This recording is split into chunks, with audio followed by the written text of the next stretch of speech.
നമ്മൾ ഇതിന് മുമ്പിട്ട വീഡിയോയുടെ സെക്കൻഡ് പാർട്ടാണ് ഈ വീഡിയോ. അമേരിക്കയിൽ കടബാധ്യതയെക്കുറിച്ച് ഞാൻ പറഞ്ഞിട്ടുണ്ടായിരുന്നു. അമേരിക്കയിലെ കടബാധ്യത എന്ന് പറഞ്ഞാൽ ഇന്നലെ ഒരു വീഡിയോ ഭയങ്കര വൈറലായിരുന്നു അമേരിക്കയുടെ ഉള്ളിൽ. ആ വീഡിയോ എന്ന് പറഞ്ഞാൽ വാൾമാർട്ടിൽ പോയിട്ട് വീഡിയോ എടുക്കുകയാണ്. അപ്പോൾ ഈ വാൾമാർട്ടിൽ ഇപ്പോൾ പ്രൈസ് ഉയർന്നിട്ടുണ്ട് പല സാധനങ്ങൾക്കും, പ്രത്യേകിച്ച് തുണിത്തരങ്ങൾക്കൊക്കെ നല്ല രീതിയിൽ ഉയർന്നിട്ടുണ്ട്. അപ്പോൾ അവിടെ ഈ കഴിഞ്ഞ ആഴ്ച ഈ പ്രൈസ് അല്ലായിരുന്നല്ലോ, ഇന്നലെ ഈ പ്രൈസ് അല്ലായിരുന്നല്ലോ എന്ന് ആൾക്കാർ ചോദിക്കുന്നുണ്ട്. അപ്പോൾ ഇവർ സഡൻലി പ്രൈസ് ഇങ്ങനെ ഉയർത്തിയ ഉടനെ ജനങ്ങൾക്കൊക്കെ ഒരു സർപ്രൈസ്. എന്തായാലും ഇത് ട്രംപിൻ്റെ ഇമ്പാക്റ്റ് ആണ്. കാരണം ട്രംപ് ഈ ജനങ്ങളാണ് ഇത് പേ ചെയ്യേണ്ടത് എന്നുള്ളത് അവിടെ ആരും അറിയുന്നില്ലല്ലോ. ഈ അമേരിക്കൻ ജനങ്ങൾ എന്ന് പറഞ്ഞാൽ യങ്സ്റ്റേഴ്സ് ഒന്നും പോലത്തെ വാർത്തകളൊന്നും അമേരിക്കയിൽ വലിയ തോതിൽ മോണിറ്റർ ചെയ്യാറില്ല. ഗവൺമെൻറ് ഒരു സൈഡിൽ നടക്കും, അവർ ഒരു തരത്തിൽ മ്യൂസിക്, പബ്, റാപ്പ് മ്യൂസിക് അങ്ങനെ ഇങ്ങനെയൊക്കെ നടക്കുന്ന ആൾക്കാരാണ്. സാറ്റർഡേ ആയിക്കഴിഞ്ഞാൽ അവിടെ ലോങ് വീക്കെൻഡാണ്. 3 മണി വരെ മിഡ് നൈറ്റ് സ്പെഷ്യൽ ട്രെയിനൊക്കെ ന്യൂയോർക്ക് സബ്വേയിലുണ്ട്. അപ്പോൾ അതുകൊണ്ട് പല രീതിയിലും വാഷിംഗ്ടൺ DC അങ്ങോട്ടും ഇങ്ങോട്ടൊക്കെ നിങ്ങൾക്ക് യാത്ര ചെയ്ത് വളരെ ഈസി ആയിട്ട് നടക്കാൻ പറ്റുന്ന ഒരു വീക്കെൻഡ് ആയിരിക്കും സാറ്റർഡേ എന്നൊക്കെ പറയുന്നത്, ഫ്രൈഡേ സാറ്റർഡേ എന്നൊക്കെ പറയുന്നത്. സൺഡേ അതുണ്ടാവില്ല, കാരണം മൺഡേ വർക്കിംഗ് ഡേ ആണ്. അപ്പോൾ അങ്ങനത്തെ ഒരു സൊസൈറ്റിയാണ് അവിടെ. അപ്പോൾ അങ്ങനെ കുറച്ച് ഏജ് ഉള്ള ആൾക്കാരാണ്, കുറച്ച് മെച്യൂരിറ്റിയും കുറച്ച് ഏജ് ഒക്കെ ഉള്ള ആൾക്കാരാണ് ഈ പൊളിറ്റിക്സ് ഒക്കെ ഫോളോ ചെയ്യുന്നത്. അപ്പോൾ അവർക്കൊക്കെ ധാരണ ഉണ്ടാവും. അപ്പോൾ ഇങ്ങനെ ഈ വാൾമാർട്ട് പ്രൈസ് അപ്ലോഡ് ചെയ്ത സമയത്ത് ഈ പ്രൈസ് ടാഗ് 2 ടാഗ് ഇട്ടിട്ടുണ്ട്. ഇപ്പം ഈ 2 ടാഗിൽ ഒന്ന് പഴയ പ്രൈസ്, പിന്നെ ഒന്ന് ന്യൂ പ്രൈസ്. ഈ പഴയ പ്രൈസ് ക്യാൻസൽ ചെയ്തിട്ടുണ്ട്, പുതിയ പ്രൈസ് ഇട്ടിട്ടുണ്ട്. അപ്പോൾ അതിൽ ഒരു ക്ലോത്തിൻ്റെ വില എന്ന് പറഞ്ഞാൽ ഏതാണ്ട് $10 ആയിരുന്നു ഇതിന് മുമ്പ്. അതിപ്പോൾ ഏതാണ്ട് $12.50. അത് ചില ക്ലോത്തുകൾക്ക് $15, അങ്ങനെ ഡിപ്പെൻസ്, അങ്ങനെ വരുന്നുണ്ട്. അപ്പോൾ ഇത് ശരിക്കും പറഞ്ഞാൽ 57% ആവറേജ് അമേരിക്കയുടെ ഉള്ളിൽ ഇൻഫ്ലേഷൻ കൂടിയിട്ടുണ്ട്. 57% പ്രൈസ് കൂടിയിട്ടുണ്ട്, വില കൂടിയിട്ടുണ്ട്, വില വർധനവ് സാധനങ്ങൾക്ക്, തുണി ആയിക്കോട്ടെ, അതുപോലെ എല്ലാ സാധനങ്ങൾക്കും ഈ ഒരു പ്രൈസിൽ ഇമ്പാക്റ്റ് ഇപ്പം തന്നെ നേരിടുന്നുണ്ട്. ഇതുമായിട്ട് ബന്ധപ്പെട്ട് ഈ വാൾമാർട്ടിലുള്ള ഒരു വീഡിയോ എടുത്ത് ഈ സാൻഡലർ എന്ന് പറഞ്ഞ വ്യക്തി പബ്ലിഷ് ചെയ്തു. Guys, the tariffs are in active effect. Look at these clothes in Walmart. All the tags have these bottom pieces ripped off. But then you find one with the bottom still on. $10.98. The price is raised to $11.98. This is the effect of Donald Trump's tariffs. I'm going to show you a pretty bad one right here. This is on child's clothes. You can see they ripped off the bottom. That's what it's supposed to look like, $6.98. These are up to $10.98 now. That is a $4 increase. And on the ones that there's no bottom price to rip off, they're putting these stickers so you wouldn't know what the old price was. Here's a backpack that was $19.97. Now it's $24.97. While in the store, we saw anywhere from $1 to $8 price increases across products all over the store. If you don't believe me, go to your local, whether it be Walmart or Target, and check this out for yourself. When you're going through the clothing, they forget to rip off. The employees are tasked with ripping off those bottom pieces. They don't get them all. They miss a couple, and that's where you can see what the old price was versus the new price up on the board. This is the effect of Donald Trump's tariff. ആ video ഭയങ്കരമായിട്ട് വൈറലായി. ആ വീഡിയോയിൽ അയാൾ പറഞ്ഞ വിഷയം എന്ന് പറഞ്ഞാൽ നമ്മൾ അമേരിക്കൻസ്, അതായത് നമ്മളുടെ പോക്കറ്റിലുള്ള പൈസയെല്ലാം ഈ അമേരിക്കൻ ഗവൺമെൻറ് അവരുടെ ഖജനാവിലേക്ക് വലിച്ചു കൊണ്ടുപോകാൻ പോവാണ്. നമ്മളെല്ലാം തന്നെ പാപ്പരാവാൻ പോവാണ്. അമേരിക്കൻ പീപ്പിൾ വളരെ സൂക്ഷിച്ച് കെയർഫുള്ളായിട്ട് ഇരുന്നോളൂ. കാരണം ഇനി വരുന്ന 5-6 മാസങ്ങൾക്കുള്ളിൽ നമ്മളുടെ പോക്കറ്റ് കാലിയാവാൻ പോവുകയാണ് എന്നുള്ള സ്റ്റേറ്റ്മെൻറ്റോട് കൂടിയാണ് ഈ വീഡിയോ പബ്ലിഷ് ചെയ്തത്. ഇനി ഇതുപോലെ ഒരുപാട് വീഡിയോകൾ ഇനി വരും അമേരിക്കയുടെ ഉള്ളിൽ. Hey look, y'all want to see the tariffs in action? On May 7th, it was my daughter's birthday. We bought her this monkey right here, Peanut. This one right here for $50. 2 weeks later, $84 even. It was $49.97, $84. Cool monkey. She sleeps with it every night, plays with it. $34 more expensive. $34.03 to be exact. I ain't fooling around with these tariffs, man. Y'all better vote. I'm trying. അത് അവിടുത്തെ റിയാലിറ്റിയാണ്, ഫാക്റ്റാണ്. ഇതൊക്കെ ഇങ്ങനെ സംഭവിക്കും എന്നുള്ളത് നമ്മൾ ഈ താരിഫുമായിട്ട് ബന്ധപ്പെട്ട വിഷയം തുടരെ നമ്മൾ പറഞ്ഞിട്ടുണ്ട്. നമ്മുടെ വീഡിയോയിൽ ഒരുപാട് ചാപ്റ്റർ ഇതിനെക്കുറിച്ച് നമ്മൾ വളരെ വിശാലമായി സംസാരിച്ചിട്ടുണ്ട്. നമ്മൾ സംസാരിച്ചതുപോലെ ഒരു പക്ഷേ കേരളത്തിൽ ആരും തന്നെ ഈ താരിഫ് വിഷയം ഇത്രയും ഡീറ്റെയിൽ ആയിട്ട് ഇത്രമാത്രം വീഡിയോകൾ ഒരു പക്ഷേ ചെയ്തിട്ടുണ്ടാവില്ല. ആ രീതിയിൽ ഈ വിഷയം നമ്മൾ സ്പെസിഫിക് ആയിട്ട് തന്നെ പഠിച്ച് വളരെ കൃത്യമായിട്ട് നമ്മൾ അപ്ഡേറ്റ് ചെയ്തുകൊണ്ട് തന്നെയാണ് ഇരിക്കുന്നത്. ഇപ്പോഴും ഞാൻ നിങ്ങൾക്ക് എത്തിക്കുന്നുണ്ട് വിഷയം. കാരണം ഈ താരിഫ് ഒരു തൊല്ലയാണ്, ഇത് ഉടനെ ഒന്നും തീരാൻ പോകുന്നില്ല എന്നുള്ളത് നമുക്ക് വളരെ വ്യക്തമായിട്ട് മനസ്സിലാക്കിക്കൊണ്ട് തന്നെയാണ് നമ്മൾ ഇതിനെക്കുറിച്ച് ഡീറ്റെയിൽ ആയിട്ട് പഠിച്ച് മുന്നോട്ട് കാര്യങ്ങൾ അവതരിപ്പിച്ചത്. ഇപ്പം ഡൊണാൾഡ് ട്രംപിന് പറ്റിയിരിക്കുന്ന അബദ്ധം, ഈ അബദ്ധം എന്ന് വെച്ചാൽ ഡൊണാൾഡ് ട്രംപ് ഇപ്പോൾ പുലിവാല് പിടിച്ചിരിക്കുന്ന ഒരു അവസ്ഥയാണ്. കാരണം വേറെ ഒന്നുമല്ല, പല രീതിയിലും പുള്ളിക്കാരൻ ഭയങ്കര വീരവാദവും കോൺഫിഡൻസ് ഒക്കെ കാണിക്കുന്നുണ്ടെങ്കിലും ഉള്ളിൽ ഭയങ്കര പ്രശ്നമാണ്. കാരണം എന്താണ്? പൈസ ഇല്ല, അതാണ് പ്രധാനപ്പെട്ട പ്രശ്നം. ഇപ്പം കടം തിരിച്ചടയ്ക്കാൻ പൈസയില്ല. ഇപ്പൊ പുള്ളിക്കാരൻ പറഞ്ഞുകൊണ്ടിരിക്കുന്നത് ഇപ്പൊ അമേരിക്കയുടെ ഉള്ളിൽ ജനങ്ങൾക്ക് ഇൻഫ്ലേഷൻ ഫീൽ ചെയ്ത് തുടങ്ങി. എന്താണ് ഇപ്പൊ ഇൻഫ്ലേഷൻ ഫീൽ ചെയ്ത് തുടങ്ങി, അതായത് പണപ്പെരുപ്പം ഫീൽ ചെയ്ത് തുടങ്ങി. ഇപ്പൊ 57% വർധനം എന്ന് പറയുമ്പോഴത്തേക്കും $10 മേടിച്ചുകൊണ്ടിരുന്ന ക്ലോത്ത് ഇപ്പൊ $15 കൊടുക്കണം എന്ന് പറയുമ്പോഴത്തേക്കും നിങ്ങൾക്ക് ഊഹിക്കാമല്ലോ. അതാണ് സംഭവം. $500 സ്പെൻഡ് ചെയ്തുകൊണ്ടിരുന്നവൻ ഇപ്പോൾ 750 സ്പെൻഡ് ആകുന്നു. അതാണ് സംഭവം. $1000 ചിലവാക്കിക്കൊണ്ടിരുന്നവൻ ഇപ്പോൾ $1500 ചിലവാക്കേണ്ട അവസ്ഥയിലേക്ക് എത്തിപ്പെട്ടിരിക്കുകയാണ്. ഇതാണ് അമേരിക്കയുടെ നിജസ്ഥിതി, ഫാക്ട്. നിങ്ങൾക്ക് ബന്ധുക്കളുണ്ടെങ്കിൽ അമേരിക്കയിൽ വിളിച്ചിട്ട് നിങ്ങൾ പറയുക, നിങ്ങൾ വാൾമാർട്ടിൽ പോയിട്ട് നിങ്ങളുടെ പഴയ പ്രൈസും പുതിയ പ്രൈസും കമ്പാരിസൺ ഉണ്ടോ എന്നൊന്ന് നോക്കുക, ഒന്ന് നോക്കാൻ പറയുക. അപ്പോൾ അവർ നിങ്ങൾക്ക് വളരെ വ്യക്തമായിട്ട് പറഞ്ഞുതരും എന്താണ് സംഭവം എന്നുള്ളത്. അല്ലാതെ ഇവിടെ ഇന്ത്യയിലിരുന്ന് നമ്മൾ വീഡിയോയിലിരുന്ന് ഇങ്ങനെ പറയുന്ന പോലെ അല്ല കാര്യങ്ങൾ. അവിടെ കാര്യങ്ങളൊക്കെ മാറി മറിഞ്ഞുകൊണ്ടിരിക്കുകയാണ്. ടാരിഫ് കൊണ്ട് ഇന്ത്യക്ക് നഷ്ടം വരും ഇല്ലയോ എന്നുള്ളതൊക്കെ വേറെ കാര്യം. ഇന്ത്യക്ക് 45 ബില്യൻ്റെ ഡെഫിസിറ്റ് അല്ലേ ഉള്ളത്. ഈ 45 ബില്യനുമായിട്ട് ബന്ധപ്പെട്ട ലാഭനഷ്ടങ്ങളാണല്ലോ ഇപ്പോൾ ഇതിനകത്ത് വരാൻ പോകുന്നത്. ഇപ്പോൾ ഇന്ത്യയുടെ എല്ലാ സാധനങ്ങളും ഒഴിവായി പോകത്തില്ല, കുറച്ച് സാധനങ്ങളൊക്കെ എന്തായാലും പോകും ടാരിഫ് ഉണ്ടെങ്കിലും. അപ്പം ഇന്ത്യയുടെ ആ ഒരു നഷ്ടം എന്ന് പറയുന്നത് ഈ ഒരു $45 ബില്യൺ ഉള്ളിൽ ഒതുങ്ങുന്ന നഷ്ടമാണ് പെർ ഇയർ. നമ്മൾ നേരെ അങ്ങോട്ട് പോട്ട് എവിടെ നമ്മളുടെ $1 ട്രില്യൺ കടം വാങ്ങിച്ചു വെച്ചിരിക്കുന്ന അമേരിക്കയില്ലേ, 37 ട്രില്യൺ കടം കൊണ്ടു നടക്കുന്ന അമേരിക്കയുടെ സൈഡിലേക്ക് പോയി കഴിഞ്ഞാൽ അവർക്ക് കടം തിരിച്ചടയ്ക്കാനുള്ള പൈസ വേണം. നമ്പർ 1.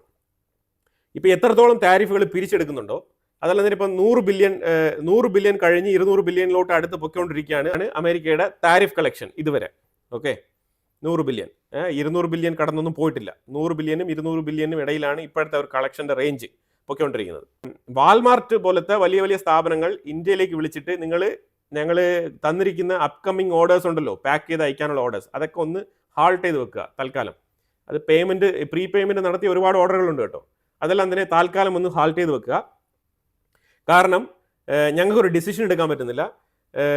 എന്തുകൊണ്ടെന്ന് പറഞ്ഞാൽ ഈ അമേരിക്കൻ ഗവൺമെൻറ് ഇന്ത്യയുമായിട്ട് മുന്നോട്ട് വെച്ചിരിക്കുന്ന ഈ ഒരു താരിഫ് നയത്തിൽ ഒരു അൺസർട്ടനിറ്റി ഉണ്ട്. 25% 50% അങ്ങനെയൊക്കെ പല രീതിയിലുള്ള കൺഫ്യൂഷൻസ് ഉള്ളതുകൊണ്ട് തന്നെ ഒരു 21 ഡേയ്സ് ടൈം ലൈൻ ഒക്കെ തന്നിട്ടുണ്ട്. അപ്പോൾ അതുകൊണ്ട് ആ ഒരു ടൈം ലൈൻ വരെ ഒന്ന് ഹോൾഡ് ചെയ്ത് വെക്കുക എന്നാണ് പറഞ്ഞിരിക്കുന്നത്. ഇതുപോലെ വാൾമാർട്ട് ഇന്ത്യയുടെ മാത്രമല്ല വിയറ്റ്നാം ഉൾപ്പെടെയുള്ള പല രാജ്യങ്ങളെടുത്തും ഇത് റിക്വസ്റ്റ് ചെയ്തിട്ടുണ്ട്. 30%, 20% താരിഫുള്ള പല രാജ്യങ്ങളെടുത്തും വാൾമാർട്ട് റിക്വസ്റ്റ് ചെയ്തിരിക്കുകയാണ്. ഇതുകൊണ്ട് അമേരിക്കയുടെ ഉള്ളിൽ സംഭവിക്കാൻ പോകുന്നത് എന്താണ്? ഒരു സംഭവം സംഭവിക്കും, അതായത് ഐറ്റത്തിൻ്റെ ഷോർട്ടേജ്, അത് ആവശ്യപ്പെട്ട സാധനങ്ങളുടെ ലഭ്യതക്കുറവ് അത് സംഭവിക്കുന്നുണ്ട്, അത് സംഭവിക്കാൻ പോവുകയാണ്. ഇപ്പം നിലവിൽ അവിടെ സ്റ്റോക്ക് ഉണ്ട്.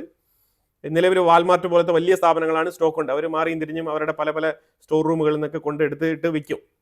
ഇപ്പം നിലവിൽ പ്രശ്നമില്ല. പക്ഷേ ഇത് ഉടനെ തന്നെ ഈ ഒരു പ്രതിസന്ധി അമേരിക്ക ഫേസ് ചെയ്യാൻ പോവാണ്. ഇനിയിപ്പോൾ അടുത്ത പ്രതിസന്ധി എന്താണെന്ന് പറഞ്ഞാൽ ഈ 50%-ലധികം ഈ വിലവർധന ഉള്ളതുകൊണ്ട് തന്നെ ജനങ്ങളുടെ കയ്യിലുള്ള പൈസ കൊണ്ട് അവർ ഉദ്ദേശിച്ച അത്രത്തോളം പർച്ചേസ് നടത്താൻ പറ്റത്തില്ല. അപ്പോൾ അതുകൊണ്ട് ജനങ്ങൾ ആ ഒരു ഇൻഫ്ലേഷൻ, ആ പണപ്പെരുപ്പം ഫീൽ ചെയ്തു തുടങ്ങി. അപ്പോൾ ജനങ്ങൾ ഫീൽ ചെയ്യാതിരിക്കണമെങ്കിൽ എന്ത് ചെയ്യണം?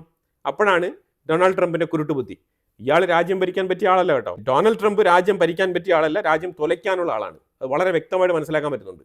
അമേരിക്കയ്ക്ക് എന്തോ വരാനിരുന്നു, അത് ഡൊണാൾഡ് ട്രംപിൻ്റെ രൂപത്തിൽ വന്നു എന്ന് വേണം നമ്മൾ വിശ്വസിക്കാൻ. അതാണ് സംഗതി. ഇപ്പം ഡൊണാൾഡ് ട്രംപ് ഇപ്പോൾ പറഞ്ഞുകൊണ്ടിരിക്കുന്നത് ജനങ്ങളുടെ കയ്യിൽ പൈസ വേണം. അപ്പോൾ അതായത് പുള്ളിക്കാരൻ ഉദ്ദേശിക്കുന്നത് കുറേ താരിഫുകൾ ഇങ്ങനെ വരും. എത്ര താരിഫ് വരും? 45 ബില്യൺ ഡെഫിസിറ്റ് എവിടെ കിടക്കുന്നത്? 37 ട്രില്യൺ കടം എവിടെ കിടക്കുന്നത്? ഇതുപോലെ എത്ര രാജ്യങ്ങളിൽ നിന്ന് ഇത് പിരിച്ചാലും ഡൊണാൾഡ് ട്രംപിന് അതായത് 100, 150, 200 എന്നുള്ള രീതിയിലൊക്കെ താരിഫുകൾ കൊടുക്കേണ്ടി വരും എല്ലാ രാജ്യങ്ങൾക്കും. എന്നാൽ മാത്രമേ ഡൊണാൾഡ് ട്രംപിൻ്റെ ഈ 37-38 ട്രില്യൺ എന്ന് പറഞ്ഞ ആ ഒരു കടം വീട്ടാൻ പറ്റുള്ളൂ. അതൊന്നും വീട്ടാൻ പറ്റുമെന്ന് എനിക്ക് തോന്നുന്നില്ല. അപ്പോൾ ഈ ഡൊണാൾഡ് ട്രംപ് ഇപ്പോൾ എന്താണ് ചെയ്യുന്നത് പറഞ്ഞാൽ, ഇപ്പോൾ ഡൊണാൾഡ് ട്രംപ് ഫെഡറൽ റിസർവിന് റിക്വസ്റ്റ് ചെയ്തിരിക്കുകയാണ്. എന്താണ്? നിങ്ങൾ പലിശ നിരക്കൊന്ന് കുറയ്ക്കണം. ഈ പലിശ നിരക്ക് കുറയ്ക്കണം എന്ന് പറയാനുള്ള കാരണം എന്താണ്? പലിശ നിരക്ക് കുറയ്ക്കുന്നത് ഗവൺമെൻറ്റിന് നല്ലതാണ്, ബാങ്കുകൾക്ക് നല്ലതാണ്. അതേസമയം ഇൻഫ്ലേഷൻ കൂടും. കാരണം ഇവിടെ ലഭ്യതയില്ല, സാധനങ്ങളുടെ അവൈലബിലിറ്റി വളരെ കുറവാണ്. അപ്പോൾ അതുകൊണ്ട് ഇൻഫ്ലേഷൻ കൂടും. പക്ഷെ അതേസമയം ഗവൺമെൻറ്റിനും ബാങ്കുകൾക്കും നല്ലതാണ്. അപ്പോൾ ഫെഡറൽ സംവിധാനത്തിൻ്റെ അടുത്ത് ഇപ്പോൾ ഇയാൾ ചോദിച്ചിരിക്കുന്നത് നിങ്ങൾ ഇൻട്രസ്റ്റ് റേറ്റ് കുറയ്ക്കൂ എന്നാണ് പറഞ്ഞിരിക്കുന്നത്. എന്നിട്ട് ഗവൺമെൻറ്റിന് ഒരു 5.7 ട്രില്യൺ കടം വേണമെന്ന് ചോദിച്ചിട്ടുണ്ട്. അമേരിക്കയിൽ പണ്ട് തൊട്ടേ ഈ കടം എടുത്ത് ഉപയോഗിക്കുന്ന ശീലമുള്ളതാണ്. അപ്പോൾ അങ്ങനെ ഫെഡറൽ റിസർവ് 5.7 ട്രില്യൺ കൊടുക്കാമെന്ന് പറഞ്ഞിട്ടുണ്ട് ഈ വർഷത്തേക്ക്. അപ്പോൾ അതൊരു സൈഡിൽ നിൽക്കട്ടെ. ഇപ്പോൾ 5.7 ട്രില്യൺ ആണ് കടം മേടിക്കാൻ പോവാണ്. ഓൾറെഡി തന്നെ 37 ട്രില്യൺ കടമുണ്ട്. ആ കടത്തിൻ്റെ കൂടെ ഇനിയിപ്പോൾ 5.7 ട്രില്യൺ കൂടി അഡീഷണൽ ആവും. അത് മനസ്സിലാക്കിക്കോളൂ. അപ്പം 40 ബില്യൺ 43 ബില്യനോട് അടുപ്പിച്ച് വരാൻ പോവാണ് അമേരിക്കയുടെ കടം. ഓക്കെ, ഇയാൾ കടം വീട്ടാൻ വന്ന ആളാണോ, അല്ലെങ്കിൽ അമേരിക്കയെ രക്ഷപ്പെടുത്താൻ വന്ന ആളാണോ, അല്ലെങ്കിൽ അമേരിക്കയുടെ കടം കുറച്ചുകൂടെ കൂട്ടി വയ്ക്കാൻ വേണ്ടി വന്ന ആളാണോ എന്ന് ചോദിച്ചു കഴിഞ്ഞാൽ അതിന് അമേരിക്കൻ ജനങ്ങൾ തന്നെയാണ് അതിൻ്റെ ഉത്തരം കൊടുക്കേണ്ടത്. ഇതേ കക്ഷി 2028 വീണ്ടും എനിക്ക് ഇലക്ഷനിൽ മത്സരിക്കണം എന്ന് വരെ പറയുന്നുണ്ട്. അത് വേറൊരു കാര്യം, ഇനി അത് വേറെ സെപ്പറേറ്റ് വിഷയമാണ്. അപ്പൊ അങ്ങനെ ഫെഡറൽ റിസർവ് ഇപ്പൊ ഇൻട്രസ്റ്റ് റേറ്റ് കുറയ്ക്കുന്നു വെച്ചോ, ഒരു പെർസെൻറ്റേജ് കുറയ്ക്കുന്നു വെച്ചോ. ഈ 37 ട്രില്യൺ കടത്തിന്റെ 1% എന്ന് പറയുമ്പോഴത്തേക്കും ഏതാണ്ട് 370 ബില്യൺ വരും. ഈ 370 ബില്യൺ US$ എന്ന് പറഞ്ഞാൽ അമേരിക്കയുടെ അവരുടെ ഡിഫൻസ് ബഡ്ജറ്റ് ഓൾമോസ്റ്റ് അതാണ് ആ ഒരു എമൗണ്ട്. ഇത് ആ കടത്തിന്റെ 1% ആണ് കേട്ടോ. ഈ കടത്തിന്റെ 1%ന്റെ ഇൻട്രസ്റ്റ് ആണ് ഞാൻ പറയുന്നത്. 37 ട്രില്യൺ കടത്തിന്റെ ഇൻട്രസ്റ്റ് ആണ് ഞാൻ പറഞ്ഞുകൊണ്ടിരിക്കുന്നത്. അപ്പോൾ ഈ ഒരു 370 ബില്യൺ അവർക്ക് സേവ് ചെയ്യാം ഇൻട്രസ്റ്റ് റേറ്റ് കുറച്ച് കഴിഞ്ഞാൽ. Point number 1. ഇപ്പോൾ ഇൻട്രസ്റ്റ് റേറ്റ് കുറച്ച് കഴിയുമ്പം വേറൊരു സൈഡുണ്ട്, ബാങ്കുകൾ എന്ത് ചെയ്യും? ഈ ബാങ്കുകളെല്ലാം തന്നെ ഈ ഫെഡറൽ റിസർവ് ഇൻട്രസ്റ്റ് റേറ്റ് കുറച്ചതുകൊണ്ട് തന്നെ ബാങ്കുകൾ കൂടുതൽ ലോൺ എടുക്കും. ലോൺ എടുത്തിട്ട് ഈ ലോൺ എടുത്ത എമൗണ്ട് ഇപ്പോൾ ഫെഡറൽ റിസർവ് ഇപ്പം 4.5% അമേരിക്കയിലെ നിലവിലുള്ള ഇൻട്രസ്റ്റ് എങ്കിൽ 3.5% അത് ആക്കി കഴിഞ്ഞാൽ ഈ 3.5% ബാങ്കുകൾ ലോൺ എടുക്കും, പൊതുജനങ്ങൾക്ക് ലോൺ കൊടുക്കും. ഈ ബോറോവിങ് മോട്ടിവേറ്റ് ചെയ്യുക, ആൾക്കാരെ കടം മേടിക്കാൻ പ്രേരിപ്പിക്കുക, പല രീതിയിലുള്ള പ്രൊമോഷൻസ് ഇൻട്രൊഡ്യൂസ് ചെയ്യും. ബാങ്കിൽ നിന്ന് ആൾക്കാരെ വിളിക്കും, സാർ നിങ്ങൾ എലിജിബിൾ ആണ് ലോണിന്, നിങ്ങൾക്ക് ഇത്ര രൂപ ലോൺ തരട്ടെ എന്നുള്ള ചോദ്യങ്ങളൊക്കെ വരും. അപ്പോൾ അങ്ങനെ ആൾക്കാർ ആവശ്യമുള്ളവരൊക്കെ ലോണൊക്കെ മേടിക്കും ലാവിഷായി. ഡൊണാൾഡ് ട്രംപ് ഇംപ്ലിമെന്റ് ചെയ്തിരിക്കുന്ന ഈ താരിഫിന്റെ ആ വിലവർധനവ് ഉണ്ടല്ലോ, ആ വിലവർധനവ് ജനങ്ങൾ ലോൺ എടുത്ത് പൈസ കൊടുത്ത് അതിനെ മേടിക്കും. മനസ്സിലായോ? അങ്ങനെ ആ ഒരു വിഷയം പരിഹരിക്കാൻ ഡൊണാൾഡ് ട്രംപ് കുരുട്ട് ബുദ്ധിയിൽ ചിന്തിച്ച് കാര്യങ്ങൾ മുന്നോട്ട് നീക്കുകയാണ്. അതാണ് ഇപ്പോൾ നടന്നുകൊണ്ടിരിക്കുന്ന വിഷയം. അപ്പോൾ അങ്ങനെ എത്ര കാലം ഈ ജനങ്ങൾക്ക് ഈ ലോ ഇൻട്രസ്റ്റിൽ ഇവർ ലോൺ കൊടുത്ത് ഈ സാധനങ്ങൾ പർച്ചേസ് ചെയ്യിപ്പിച്ച് ഈ ഒരു ഇൻഫ്ലേഷൻ മാനേജ് ചെയ്ത് കൊണ്ടുപോകും, ഈ ഒരു പണപ്പെരുപ്പം മാനേജ് ചെയ്ത് കൊണ്ടുപോകാൻ പറ്റും? ഒരു പരിധി വരെ പറ്റുള്ളൂ. ഫോർ എക്സാമ്പിൾ, ഇപ്പോൾ 1 ഇയറിലേക്ക് ഇതേ മെത്തേഡിൽ കാര്യങ്ങളൊക്കെ മുന്നോട്ട് പോയെന്ന് വെച്ചോ, 1 ഇയർ കഴിയുമ്പോഴത്തേക്കും ഫെഡറൽ റിസർവ് ഇൻട്രസ്റ്റ് റേറ്റ് കൂട്ടും. കാരണം ബാങ്കിനും ഇൻട്രസ്റ്റ് റേറ്റ് കൂട്ടേണ്ടതുണ്ട്, അവർക്കും വരുമാനം കിട്ടണ്ടേ. പക്ഷെ അതേസമയം ആ സമയം ഗവൺമെൻറ് തിരിച്ചടിയാവും. കാരണം ഗവൺമെൻറ്റിൻ്റെ കടത്തിൻ്റെ ഇൻട്രസ്റ്റ് ഉണ്ടല്ലോ, അത് വർദ്ധിക്കും. അതിൻ്റെ ഇരട്ടിയായിട്ട് നഷ്ടം സംഭവിക്കും ഗവൺമെൻറ്റിന്. എല്ലാ കാലത്തേക്കും ലോ ഇൻട്രസ്റ്റിൽ പോകാൻ പറ്റുമോ എന്ന് ചോദിച്ചു കഴിഞ്ഞാൽ പറ്റത്തുമില്ല. കാരണം ഇൻഫ്ലേഷൻ അവിടെ ഉണ്ട്. ഇപ്പോൾ ലോൺ കൊടുത്ത് ജനങ്ങളുടെ പർച്ചേസിംഗ് പവർ വർദ്ധിപ്പിക്കാനാണ് ഡൊണാൾഡ് ട്രംപ് ശ്രമിക്കുന്നത്. അങ്ങനെ പർച്ചേസിംഗ് പവർ വർദ്ധിപ്പിക്കുമ്പോൾ ഇപ്പം ഞാൻ ആദ്യം പറഞ്ഞൊരു വിഷയമല്ലേ, അത് നിങ്ങളൊന്ന് ഓർത്തോ. അതായത് വാൾമാർട്ട് ഉൾപ്പെടെയുള്ള പല കമ്പനികളും പല വൻകിട ഇറക്കുമതി ചെയ്യുന്ന ഇമ്പോർട്ടേഴ്സും സാധനങ്ങൾ ഹാൾട്ട് ചെയ്ത് വെച്ചിരിക്കുകയാണ്. കാരണം ഈ താരിഫ് വിഷയത്തിൽ ഒരു തീരുമാനമാകത്തുണ്ട്. അതുകൊണ്ട് ലഭ്യതക്കുറവ്, ഈ ആവശ്യ സാധനങ്ങളുടെ ലഭ്യതക്കുറവ് അവിടെയുണ്ട്. അതുകൊണ്ട് എന്ത് സംഭവിക്കും? ഡിമാൻഡ് വർദ്ധിക്കും. ഞാൻ ഇതിന് മുമ്പ് ഒരു എക്സാമ്പിൾ പറഞ്ഞിട്ടുണ്ട്, ഒരു അഡിഡാസ് ഷൂസിൻ്റെ എക്സാമ്പിൾ ഞാൻ ഇതിനു മുമ്പ് പറഞ്ഞിട്ടുണ്ടായിരുന്നു. അതായത് അഡിഡാസിൻ്റെ ഓപ്ഷൻ 15 വേരിയൻസ് ഓഫ് മോഡൽസ് ഉണ്ടെങ്കിൽ അവർ ഒരു 4-5 മോഡൽസ് മാത്രമേ ഇറക്കുമതി ചെയ്യുള്ളൂ. വലിയ തോതിൽ ഓപ്ഷൻസ് കൊണ്ടുവരാൻ കഴിയില്ല. കാരണം താരിഫ് ഇവർക്കെല്ലാം കൂടെ കാൽക്കുലേറ്റ് ചെയ്യുമ്പോഴത്തേക്കും ഇവരുടെ സ്റ്റാഫിങ്, ഇവരുടെ ഷോപ്പ്, അതിനുള്ള ഫെസിലിറ്റിയും കാര്യങ്ങളെല്ലാം കൂടെ മാനേജ് ചെയ്ത് നോക്കുമ്പോഴേക്കും ട്രാൻസ്പോർട്ടേഷൻ കോസ്റ്റ്, ഇതെല്ലാം ഈ ഷിപ്മെൻറ്റ് കോസ്റ്റ്, ഇതെല്ലാം ആലോചിച്ച് നോക്കുമ്പോൾ പ്രൊഡക്ഷൻ കോസ്റ്റ്, ഇതെല്ലാം ഒരുമിച്ചെടുത്ത് നോക്കുമ്പോഴത്തേക്കും ഇവർക്ക് ഒരു പരിധിക്ക് കൂടുതൽ ഇമ്പോർട്ട് ചെയ്യാൻ പറ്റില്ല. അങ്ങനെ ഇമ്പോർട്ട് ചെയ്ത് കഴിഞ്ഞാൽ വില വീണ്ടും വർദ്ധിക്കും. അപ്പോൾ വില ഒരുപാട് വർദ്ധിച്ചു കഴിഞ്ഞാൽ ഈ പ്രോഡക്റ്റ് വിറ്റ് പോകത്തുമില്ല. അങ്ങനെ കമ്പനി നഷ്ടത്തിൽ ഓട്ടിക്കേണ്ട സാഹചര്യം വരും. അപ്പോൾ അതുകൊണ്ട് ഇവർക്കൊരു ബെഞ്ച് മാർക്കുണ്ട്. ആ ബെഞ്ച് മാർക്ക് അനുസരിച്ചുള്ള അഫോർഡബിൾ പ്രൈസിൽ ഈ ഐറ്റം സെയിൽ ചെയ്യാൻ പറ്റുന്ന ഒരു രീതിയിലായിരിക്കും ഇവർ ഇമ്പോർട്ട് ചെയ്യുക. അങ്ങനെ ആകുമ്പോഴത്തേക്കും ഐറ്റത്തിൻ്റെ അവൈലബിലിറ്റി അമേരിക്കയുടെ ഉള്ളിൽ കുറയും. പക്ഷേ ജനങ്ങളുടെ കയ്യിൽ ലോൺ എടുത്ത പൈസ ഉണ്ട്. അപ്പോൾ അവരെ കൊണ്ട് ഇത് മേടിപ്പിക്കണം എന്നുണ്ടെങ്കിൽ ഐറ്റത്തിൻ്റെ ഡിമാൻഡ് അനുസരിച്ച് ഇതിൻ്റെ പ്രൈസ് ക്രമാതീതമായിട്ട് ഉയർന്നിട്ടുണ്ടാവും. അങ്ങനെ ഉയർന്ന സാഹചര്യത്തിൽ ഈ ലോൺ എടുത്ത പൈസയിൽ ഭൂരിഭാഗവും ജനങ്ങൾ പർച്ചേസ് ചെയ്യാൻ വേണ്ടിയിട്ട് മാത്രം ചിലവാക്കേണ്ട ഒരു സാഹചര്യത്തിലേക്ക് തള്ളപ്പെടും. അവർക്കിത് ഗുണകരമായിട്ട് ഒരു രീതിയിലും ഈ ഒരു ലോൺ എടുത്ത എമൗണ്ട് ഉപയോഗിക്കാൻ പറ്റില്ല. എളുപ്പത്തിൽ തന്നെ ഈ പൈസയൊക്കെ ചിലവായി തീരുകയും ചെയ്യും. അവസാനം ബാങ്കിൽ നിന്ന് വിളിയായിരിക്കും, ലോൺ അടയ്ക്കുന്നില്ലേ, EMI എന്തായി, ശമ്പളം കിട്ടിയില്ലേ, ക്രെഡിറ്റ് കാർഡ് പെൻഡിങ് ആയല്ലോ, പിന്നെ അതിൻ്റെ പുറകിൽ കേസായി, നൂലാമാലയായി, അമേരിക്കയിൽ നിന്ന് എവിടെയും പോകാൻ പറ്റാത്ത അവസ്ഥയാവും. ഈ സ്ഥിതി അമേരിക്കക്കാർക്ക് വരാൻ പോവാണ്. അപ്പോൾ അതുകൊണ്ട് അമേരിക്കയിൽ താമസിക്കുന്ന ഇന്ത്യക്കാരുണ്ടെങ്കിൽ ലോൺ എടുക്കാൻ വേണ്ടിയിട്ട് നിങ്ങളെ വിളിക്കാൻ വേണ്ടിയിട്ട് ട്രംപിൻ്റെ ഗവൺമെൻറ് റെഡിയാകുകയാണ്. അതുകൊണ്ട് നിങ്ങൾ ബാങ്കിൽ നിന്നുള്ള കോളുകൾ നിങ്ങൾക്ക് വരുമ്പോഴത്തേക്കും നിങ്ങൾ സൂക്ഷിക്കുക. അതേ എനിക്ക് പറയാനുള്ളൂ. ഇന്ത്യയെ സംബന്ധിച്ചിടത്തോളം ഇന്ത്യയുടെ സ്റ്റോക്ക് മാർക്കറ്റൊക്കെ 2 ദിവസം കുറച്ച് വോളറ്റൈൽ ആയിരുന്നെങ്കിലും അത് വീണ്ടും തിരിച്ച് സ്റ്റേബിൾ ആയിട്ട് വരാനുള്ള സാഹചര്യത്തിലാണ്. ഇന്ത്യക്കാർ പേടിക്കേണ്ട ആവശ്യമൊന്നുമില്ല.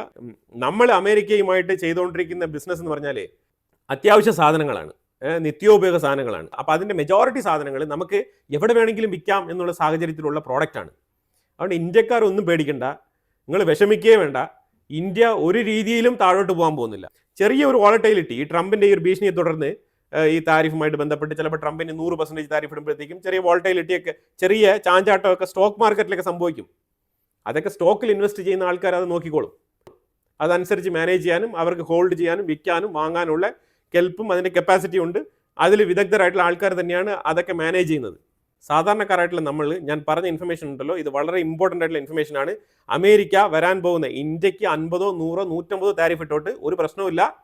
പക്ഷേ അമേരിക്ക ഇന്നത്തെ സാഹചര്യം അമേരിക്ക ഇതേ പോക്ക് പോവുകയാണെന്നുണ്ടെങ്കിൽ ഒരു 6 മാസത്തിനുള്ളിൽ ട്രംപിൻ്റെ ബലൂൺ, 6 മാസം പോലും ഇല്ല, ഒരു 3 മാസത്തിനുള്ളിൽ ട്രംപ് ഊതി വീർപ്പിച്ച് വെച്ചിരിക്കുന്ന ഈ ഒരു ബലൂൺ അമേരിക്കൻ ജനങ്ങളെ പറ്റിച്ചുകൊണ്ട് ഞാൻ അമേരിക്കയെ നന്നാക്കാൻ പോവുകയാണെന്ന് പറഞ്ഞുകൊണ്ട് നാട്ടുകാർക്കൊക്കെ താരിഫ് എന്ന് പറഞ്ഞുകൊണ്ട് അമേരിക്കൻ ജനങ്ങളുടെ പോക്കറ്റിൽ നിന്ന് കൈയിട്ട് വാരിക്കൊണ്ടിരിക്കുകയാണ്. ഇൻഫാക്റ്റ് അമേരിക്കൻ ജനങ്ങൾക്ക് ഇൻഡയറക്റ്റ് ആയിട്ട് ഒരു ടാക്സ് ആണ് ഏർപ്പെടുത്തിയിരിക്കുന്നത് ട്രംപ്. അത് ജനങ്ങൾ എപ്പോൾ തിരിച്ചറിയും എന്ന് പറഞ്ഞാൽ വൈകാതെ തിരിച്ചറിയും, ഉറപ്പായിട്ടും തിരിച്ചറിയും. 100% തിരിച്ചറിയാൻ പോകുന്ന സാഹചര്യം വളരെ വളരെ അടുത്ത് തന്നെ വന്നുകൊണ്ടിരിക്കുകയാണ്. കഴിഞ്ഞ 2 മാസത്തെ റിപ്പോർട്ട് എടുത്ത് നോക്കുമ്പോഴത്തേക്കും അതിന് മുമ്പലത്തെ മാസങ്ങളെക്കാളും അമേരിക്കയുടെ ഉള്ളിൽ ജോലി സാധ്യത കുറഞ്ഞിട്ടുണ്ട് എന്നുള്ളതാണ് റിപ്പോർട്ട്. അതിനെക്കുറിച്ച് ഒരു മാധ്യമ പ്രവർത്തക ചോദ്യം ചോദിക്കുന്നുണ്ട് ട്രംപിൻ്റെ അടുത്ത്. അതിന് ട്രംപ് വ്യത്യസ്തമായ ഉത്തരങ്ങളൊക്കെ പറഞ്ഞ് അതിനെ സ്കിപ്പ് ചെയ്ത് പോവുകയാണ് ചെയ്തത്. ഇനിയിപ്പോൾ അടുത്ത 2 മാസം കൂടി നോക്കാം എങ്ങനെയാണ് അമേരിക്കയുടെ എംപ്ലോയ്മെന്റ് എന്നുള്ളത്. അമേരിക്കയുടെ എംപ്ലോയ്മെന്റ് ഡിഗ്രീസായി പൊയ്ക്കൊണ്ടിരിക്കുകയാണ്. ഇതൊക്കെ അതിൻ്റെ ഒരു ഭാഗം തന്നെയാണ്. കാരണം ട്രംപ് എങ്ങനെയെങ്കിലും ഖജനാവിലേക്ക് പൈസ കൊണ്ടുവരണം എന്നുള്ള ഒരു ചിന്ത മാത്രമേ ഉള്ളൂ. അതുകൊണ്ട് സ്വന്തം ജനങ്ങൾ പട്ടിണി കിടന്നാലും കുഴപ്പമില്ല, മേടിക്കുന്നത് 1 കിലോ ഉരുളക്കിഴങ്ങാണെങ്കിലും അതിൻ്റെ താരിഫിൻ്റെ പൈസ ആ ജനങ്ങൾ പേ ചെയ്യണമെന്നാണ് ട്രംപ് നിർബന്ധം പിടിച്ച് ശാഠ്യം പിടിച്ച് മുന്നോട്ട് പോകുന്നത്. അങ്ങനെയാണ് നമുക്ക് മനസ്സിലാക്കാൻ പറ്റുന്നത്. ട്രംപിൻ്റെ സർക്കാർ ജനങ്ങളെ ദ്രോഹിക്കുന്ന സർക്കാരായിട്ട് മാറിക്കൊണ്ടിരിക്കുകയാണ്. ജനങ്ങൾ ഉപദ്രവം സഹിച്ച് ഒരു ദിവസം ഇത് പൊട്ടിത്തെറിക്കും. അതാണ് മനസ്സിലാക്കാൻ പറ്റുന്നത്. പാകിസ്ഥാനെ വെച്ചിട്ട് ഇന്ത്യക്കുള്ളിൽ ഏതെങ്കിലും രീതിയിൽ ഒരു യുദ്ധത്തിന് വേണ്ടിയിട്ട് അമേരിക്ക പുറകിൽ നിന്ന് കളിക്കുകയാണെന്നുണ്ടെങ്കിൽ അമേരിക്കയ്ക്ക് വളരെ വ്യക്തമായിട്ട് അറിയാം ഇന്ത്യൻ ഗവൺമെൻറ്റിനെ അത് ഒരിക്കലും തളർത്തുകയില്ല. ഇന്ത്യൻ ഗവൺമെൻറ്റിനെ അത് ശക്തിപ്പെടുത്തും. കാരണം പാകിസ്ഥാൻ ഇന്ത്യക്കുള്ളിൽ ആക്രമണം നടത്തി കഴിഞ്ഞാൽ ഇവിടുത്തെ ദേശീയത ഉണരും. ഈ ദേശീയത ഉണർന്നു കഴിഞ്ഞാൽ ഗവൺമെൻറ്റിന് ഒരു ഫ്രീ ആയിട്ടുള്ള ഒരു ഇലക്ഷൻ പ്രചാരം കൂടിയാണത്. അത് നിലവിൽ ഭരിച്ചുകൊണ്ടിരിക്കുന്ന ഗവൺമെൻറ്റിന് ഫ്രീ ആയിട്ട് ഒരു ഇലക്ഷൻ പ്രചാരം, അതായത് പോസിറ്റീവായിട്ടുള്ള ഇലക്ഷൻ പ്രചാരമാണ്. അമേരിക്ക അങ്ങനെ ഒരു പ്രവൃത്തി പാകിസ്ഥാനെ വെച്ചിട്ട് ഇന്ത്യക്കുള്ളിൽ നടത്തുന്നെങ്കിൽ ഈ കോമൺ സെൻസൊക്കെ സാമാന്യം ജിയോ പൊളിറ്റിക്കൽ ധാരണയുള്ള ആൾക്കാർക്ക് ഇതെല്ലാം മനസ്സിലാവും. ഈ ഫെഡറൽ റിസർവിൽ നിന്ന് അമേരിക്ക 5.7 ട്രില്യൺ ആണ് ചോദിച്ചിരിക്കുന്നത്. ഇതിൽ ഏതാണ്ട് 60% ഇൻട്രസ്റ്റ് തന്നെ പേ ചെയ്യേണ്ടി വരും. അമേരിക്കയുടെ കടത്തിനുള്ള ഇൻട്രസ്റ്റ് പേ ചെയ്യേണ്ടി വരും. അതുകൊണ്ട് 1.7 ട്രില്യൺ മാത്രമാണ് അമേരിക്കയ്ക്ക് ഈ ഫെഡറൽ റിസർവ് കൊടുക്കുന്ന പണത്തിൽ നിന്നും ജനങ്ങളുടെ ആവശ്യത്തിന് വേണ്ടിയിട്ട് ഇൻഫ്രാസ്ട്രക്ചർ, മെഡിക്കൽ, ഫുഡ് സെക്യൂരിറ്റി ഇതിനൊക്കെ വേണ്ടിയിട്ട് അവർക്ക് ചെലവാക്കാൻ കയ്യിൽ കിട്ടുകയുള്ളൂ 1.7 ട്രില്യൺ. ബാക്കിയെല്ലാം പലിശ ഇനത്തിൽ കൊടുക്കേണ്ടി വരും എന്നുള്ളതാണ് അമേരിക്കയുടെ ഇപ്പോഴത്തെ അവസ്ഥ. അപ്പോൾ ഇതിനെക്കുറിച്ചുള്ള അഭിപ്രായങ്ങൾ കമന്റ് ബോക്സിൽ രേഖപ്പെടുത്തുക. കൂടുതൽ വിഷയങ്ങളുമായിട്ട് അടുത്ത വീഡിയോയിൽ വരാം. Thank you so much.